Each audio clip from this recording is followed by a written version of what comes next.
નમસ્કાર, નજર ન્યૂઝમાં આપનું સ્વાગત છે. હું છું આપની સાથે કૃપાલી પરમાર. વાત કરીએ આજના મુખ્ય સમાચારોની. વડોદરામાં યુવતી પર દુષ્કર્મ આચરનાર વિધર્મીની થઈ ધરપકડ. છાણી પોલીસે આમિર ખાન પઠાણની કરી ધરપકડ. યુવતી મંદિરે દર્શન કરવા જતી હતી તે વખતે વિધર્મી ઝાડીઓમાં ખેંચી ગયો હતો. યુવતીએ ફરિયાદ નોંધાવતા છાણી પોલીસે આમિરની શોધખોળ આદરી હતી. ગણતરીના કલાકોમાં નરાધમ આમિર ખાન પઠાણની કરી ધરપકડ.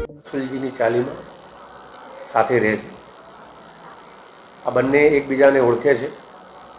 આ મહિલા ગઈકાલે પોતાના અંગત કામસર છાણી આવેલી ત્યારે આ કામના આરોપી આમિર ખાન પઠાણે મોટરસાઇકલ લઈને એનો પીછો કર્યો હતો. પીછો કરી અને એને બળજબરીપૂર્વક એની મોટરસાઇકલ પર બેસાડી અને અગાઉની જગ્યાએ લઈ ગયો હતો. ત્યાં એની સાથે એની મરજી વિરુદ્ધ દુષ્કર્મ આચરેલું છે. જે મતલબે આ મહિલાએ ગઈકાલ સાંજે છાણી પોલીસ સ્ટેશનમાં ગુનો રજીસ્ટર કરેલો. ભોગ બનનાર મહિલાની દુષ્કર્મના કામે એસએસજી હોસ્પિટલ ખાતે મેડિકલ તપાસણી કરાવેલી. આ આરોપીની પૂછપરછ કરેલી અને એનું પણ મેડિકલ કરાવેલું.